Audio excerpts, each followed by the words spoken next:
ahora con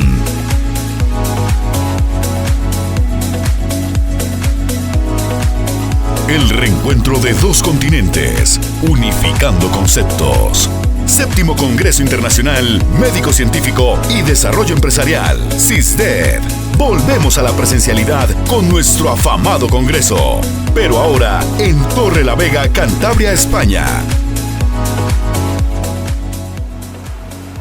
Buenas tardes, el doctor José Luis Calunga Fernández, agradeciendo por la invitación a este excelente Congreso Internacional de SISDED. Hoy me toca dar la conferencia de los efectos de la ozonoterapia en el paciente con hernia discal y también los efectos de la ozonoterapia en el paciente con hernia discal sometido a estrés oxidativo. Vamos a comenzar.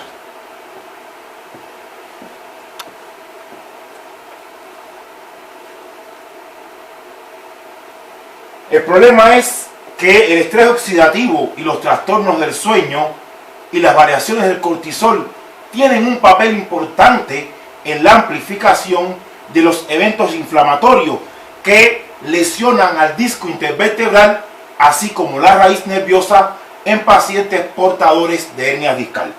La hipótesis de nuestro trabajo es que la ozonoterapia es una herramienta inmunomoduladora, estimuladora de los sistemas antioxidantes endógenos y también es capaz de mejorar el sueño en pacientes con dolor crónico.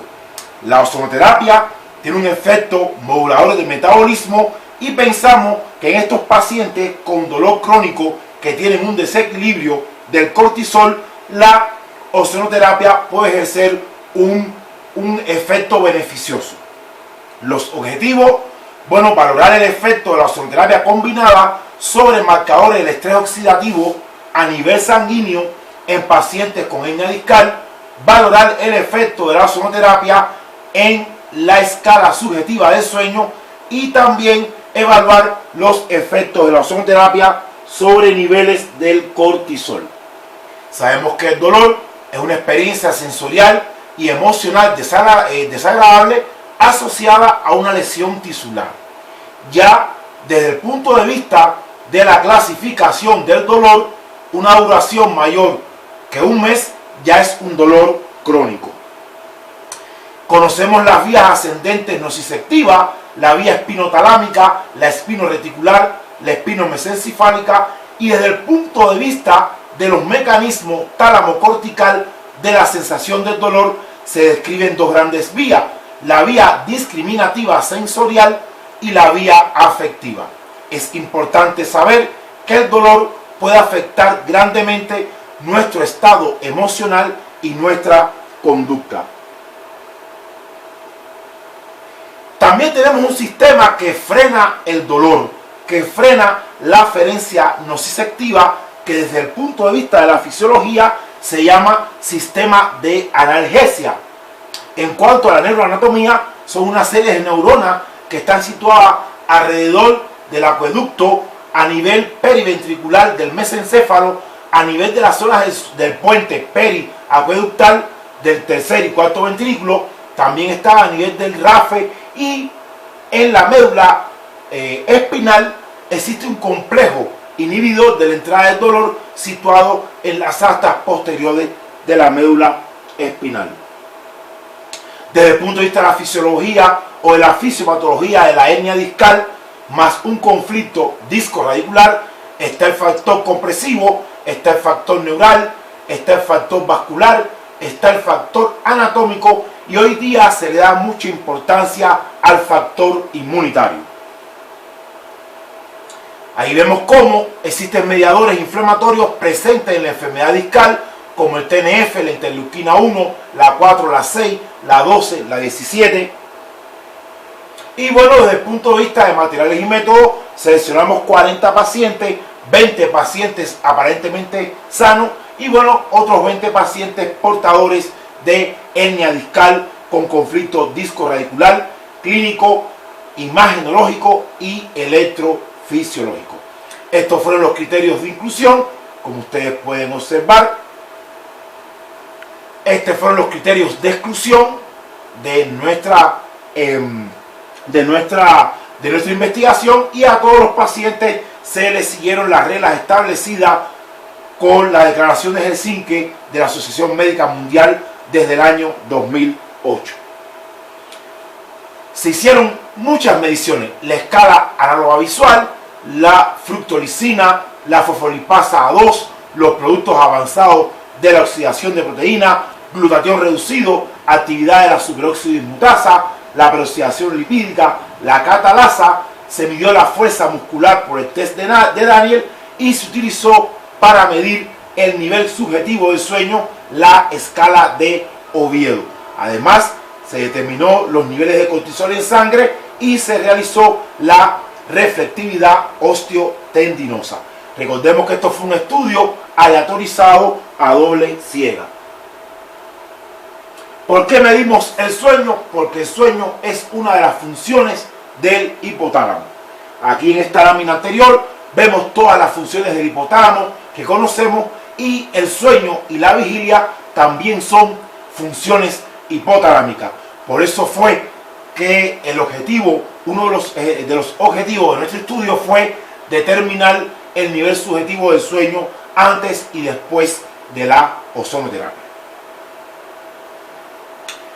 Se aplicó la vía paravertebral, 10 sesiones, utilizando 20 de concentración y 10 mililitros de volumen. A esta se le combinó 2 aplicaciones de la vía intradiscal, utilizando 20 miligramos de concentración y 5 de volumen. Y también se combinó con sesiones por la vía de la autohemoterapia mayor. Desde el punto de vista de la dosificación, la vía de la autohemoterapia mayor, 40 miligramos por litro de concentración con 100 a 200 mililitros de volumen, a ozonizar 100 a 200 mililitros de volumen de sangre del paciente, por un total de 3 sesiones. Se hizo el ensayo de cortisol y bueno, se utilizó un paquete estadístico caracterizado por el análisis de varianza y pruebas como de Mann-Whitney para evaluar los parámetros bioquímicos. Resultado: aquí vemos la escala de sueño, como al inicio los pacientes llegaron muy insatisfechos y al final se fueron satisfechos cuando culminaron la ozonoterapia. Desde el punto de vista de la eficiencia del sueño, también observen cómo llegaron con menos del 60% de eficiencia del sueño y al final se fueron con un 90, casi el 100%, perdón. Es decir, que la ozonoterapia también mejoró el sueño de los pacientes. Fíjense que desde el punto de vista uso de ayuda para dormir, al inicio los pacientes tomaban grandes cantidades de medicamentos para conciliar el sueño, y como después de haber terminado el ciclo de ozonoterapia, la cantidad de medicamentos utilizados por los pacientes para conciliar el sueño fue significativamente menor. Aquí vemos desde el punto de vista del estrés oxidativo, la fructolisina, que es un marcador de estrés oxidativo, es un marcador de productos avanzados de la glicosilación de proteína. Observen el control, observen cómo se aumentó estos productos en sangre en los pacientes con hernia discal y cómo la ozonoterapia fue capaz de disminuirlo. Desde el punto de vista de la peroxidación lipídica, fíjense, esta fue la peroxidación lipídica de pacientes sanos, cómo la peroxidación lipídica se aumentó en pacientes con hernia discal y cómo esta peroxidación lipídica se disminuyó al final del tratamiento. Con respecto a los productos avanzados de oxidación de proteína, son marcadores de daño tisular, son marcadores de envejecimiento patológico y es un marcador de lesión del disco intervertebral. Este fue el control sano. Observen cómo estos productos dañinos fueron muy elevados en los pacientes con hernia discal y cómo la ozonoterapia disminuyó de forma significativa este marcador de daño tisular al finalizar el estudio. Desde el punto de vista del cortisol, estos fueron los valores de referencia. Observen el incremento del cortisol antes de la ozonoterapia y cómo después de la ozonoterapia disminuyeron los niveles de cortisol. Es decir, que la ozonoterapia fue capaz de disminuir el estrés oxidativo, fue capaz de aumentar o mejorar la calidad del sueño y también fue capaz de regular los niveles de cortisol en estos pacientes con hernias discales. Observen cómo fue evolucionando, la escala análoga visual al inicio y cómo a medida que iban pasando las sesiones de ozono, o sea, por la vía paravertebral, más la vía intradiscal, más la vía de la autohemoterapia mayor combinada, observen cómo el dolor fue disminuyendo en estos pacientes a medida que iban recibiendo la terapia de ozono combinada. La fuerza muscular, observen al inicio, al final el incremento significativo de la fuerza muscular. Y bueno, la ozonoterapia disminuye los productos avanzados de oxidación de proteína, regula la superóxido dismutasa y eso favorece la recuperación del disco. La ozonoterapia es capaz de disminuir el ataque que puede hacer el radical hidroxilo, el radical anión superóxido, en este caso el peróxido de nitrito en la raíz nerviosa. La ozonoterapia disminuye la infiltración de especies reactivas del oxígeno al disco. La ozonoterapia disminuye también la peroxidación a nivel del condrocito y evidentemente esto da como resultado una recuperación estructural del disco intervertebral después de la ozonoterapia. Pensamos que también desde el punto de vista inmune, la ozonoterapia es una herramienta inmunomoduladora, fagocita la porción herniada del núcleo pulposo, o sea, es capaz de activar macrófagos, ¿verdad? Y promover la fagocitosis. La ozonoterapia es capaz de restituir la integridad del anillo fibroso y también la ozonoterapia es capaz de disminuir la inflamación y el dolor radicular en pacientes portadores de hernia discal. Observen la imagen, resonancia magnética, corte sagital, hernia discal extruida y cómo al final desaparece la hernia discal. Vamos a ver otra lámina, observen hernia discal y también lesión del platillo vertebral y cómo al final la ozonoterapia disminuyó esta hernia discal, o sea, disminuyó la imagen, disminuyó la señal de la resonancia magnética de la hernia discal y también fue capaz de mejorar el platillo vertebral. Aquí vemos otra imagen, observen al principio y al final otra imagen igual, hernia discal extruida con daño del platillo vertebral, desaparición de la hernia discal y mejoría de la señal de la lámina fibrocartilaginosa del platillo vertebral. Fíjense aquí, antes esa hernia discal extruida y migrada caudalmente, antes y después, cómo disminuye al finalizar el tratamiento de ozonoterapia. Fíjense aquí, hernia discal antes y después.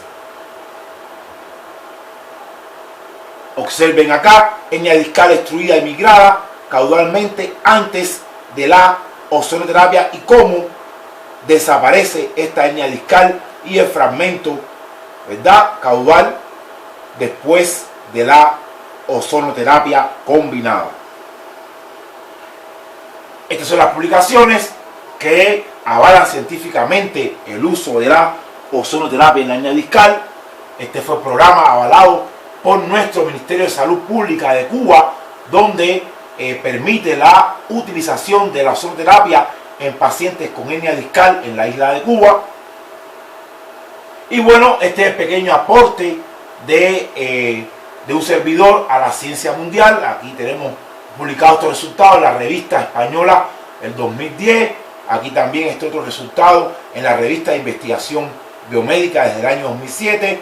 Por acá en el año 2009 también. Y en esta revista norteamericana Neurological Research, es una revista científica de alto factor de impacto. Y aquí sí fue aceptado ya que la ozonoterapia no solamente disminuye el dolor en pacientes con hernia discal, sino que también la ozonoterapia disminuye el estrés oxidativo en los pacientes con hernia discal. También está publicado en este libro, es uno de los libros de ozonoterapia más recientes de la escuela cubana, publicado y editado en los Estados Unidos de América, donde bueno, tuvimos la dicha, gracias a Dios, de ser uno de los autores de esta obra. Y bueno, conclusiones: los pacientes con hernias discales mostraron severo estrés oxidativo. Se demostró en los pacientes estudiados daño severo a proteína dado por el incremento de los productos avanzados de la oxidación a proteína. La ozonoterapia combinada redujo el daño a proteína. La ozonoterapia también redujo la inflamación, redujo la escala del dolor, mejoró el nivel subjetivo del sueño, también mejoró aspectos imagenológicos, incrementó la fuerza muscular, la ozonoterapia ejerció un papel modulador de los niveles cortisol, y por todo esto consideramos que la ozonoterapia podría ser una herramienta terapéutica retardadora del envejecimiento patológico originado por procesos inflamatorios crónicos. Terminamos nuestra conferencia con una frase de Hipócrates: donde quiera que el arte de la medicina es amado, también hay un amor a la humanidad. Muchísimas gracias. Séptimo Congreso Internacional Médico Científico y de Desarrollo Empresarial. SISDED.